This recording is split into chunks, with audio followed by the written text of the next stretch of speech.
आप सभी को जय मसीह की। मैं आपका स्वागत करता हूँ प्रभु यीशु के नाम अपने चैनल पर।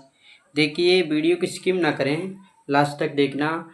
देखिए, आज हम इस वीडियो में जानेंगे सब्त के दिन का प्रभु यीशु मसीह ने पालन क्यों नहीं किया। देखिए, आपके मन में ये सवाल होगा, क्या यीशु मसीह ने सब्त के दिन का पालन नहीं किया।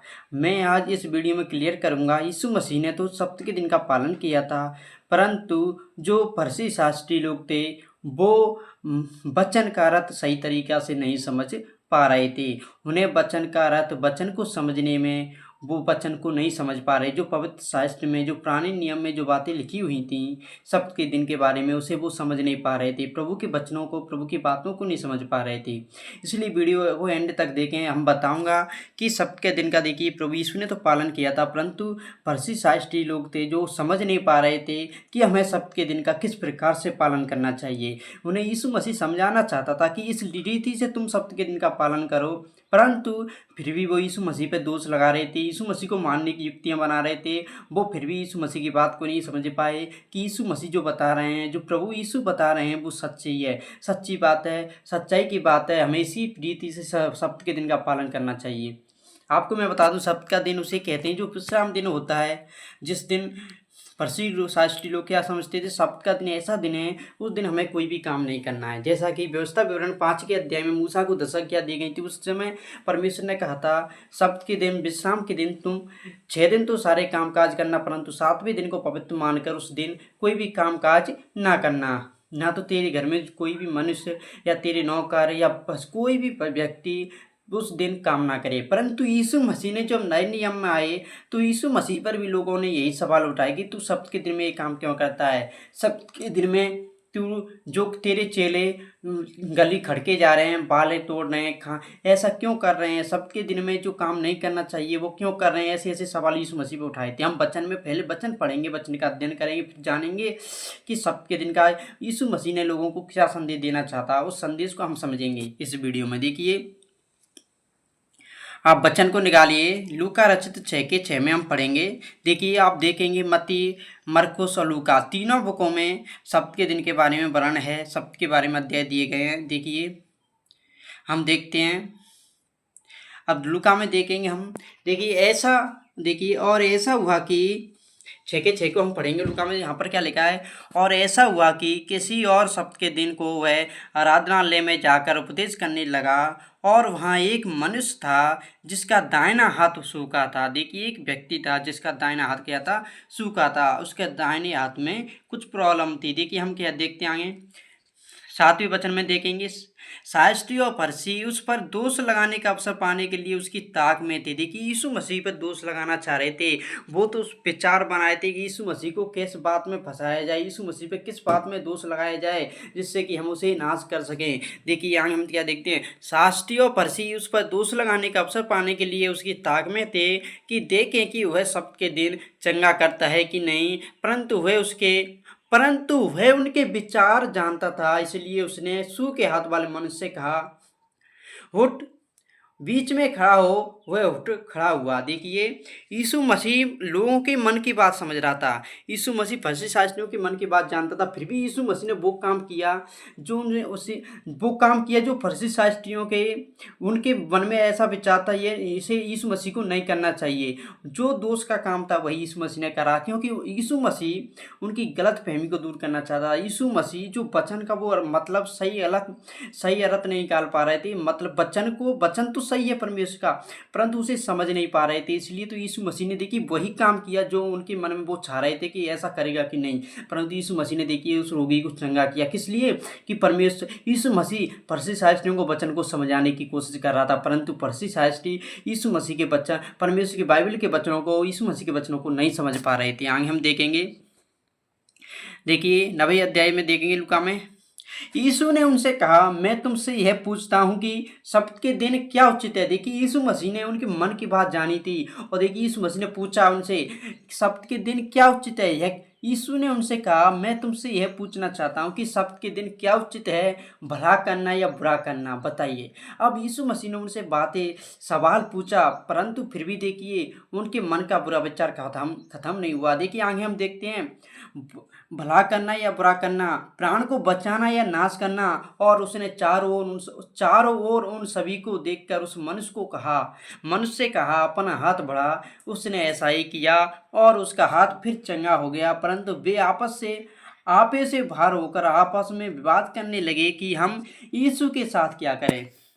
देखिए, वो आपस में विवाद करके अब भी क्या सोच रहे हैं कि हम यीशु के साथ क्या करें। बताइए, सोच के देखिए। यीशु मसीह ने उनसे सवाल किया, उनको समझाने के लिए, क्या सबके दिन भला करना अच्छा है या बुरा करना, प्राण को बचाना अच्छा है कि नाश करना।